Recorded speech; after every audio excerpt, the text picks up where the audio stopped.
parler de Peau de mille bêtes de Stéphane Fert aux éditions Delcourt.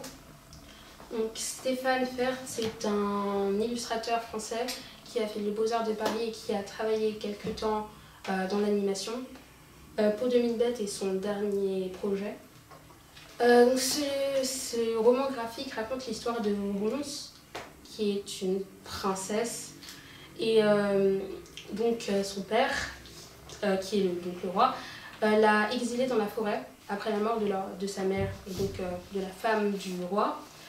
Elle va décider de partir, et donc elle va rencontrer un prince qui va... Elle va rencontrer un prince qui va essayer de la sauver de différents malheurs en fait, parce que son père il veut l'épouser. C'est une sorte de réadaptation de Peau d'âne en fait, voilà. Et c'est beaucoup plus moderne, et donc c'est ça qui est bien. Par rapport à mon avis, donc, les illustrations sont vraiment très jolies. Je vous montre un peu. En fait, il y a vraiment beaucoup de... Enfin, il y a des thèmes de couleurs. Par exemple, là, ce serait plus des couleurs froides, du bleu. Là, c'est plus noir-gris. Sinon, il peut aussi y avoir des couleurs chaudes. Et dans ce livre, le corps de la femme est beaucoup plus libre, je trouve, par rapport au conte, en fait. Ronce elle-même est plutôt... Elle correspond plus à ce que l'on pense être un corps parfait aujourd'hui. Donc... là par exemple.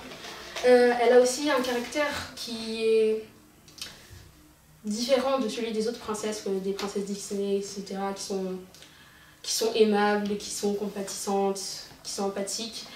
Elle est plutôt égoïste, et en fait c'est ça qui nous attache le plus au personnage, c'est le fait que cette princesse, elle soit plus humaine en fait que les autres, celles qu'on retrouve dans les livres ou les contes.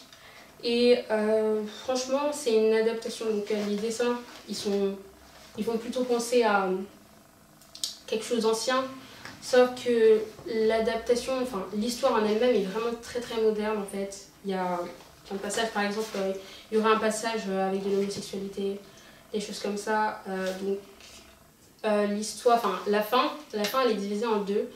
Donc, vraiment la dernière fin, c'est la partie qu'on attend le moins. Et c'est celle vraiment qui nous fait prendre conscience du fait que l'auteur a vraiment incorporé des choses nouvelles dans le genre des contes en fait. Il a réadapté à sa sauce. Après, sinon, il y a aussi plein de points de lumière, par exemple là, ici, qui rend le dessin très joli. Et voilà. Donc j'ai vraiment adoré ce roman graphique. C'est un petit peu un roman féministe, mais il raconte quand même une belle histoire, et je le conseillerais peut-être plus aux plus grands. Ils comprendraient un peu plus les allusions qu'il y a dans ce livre. Et voilà.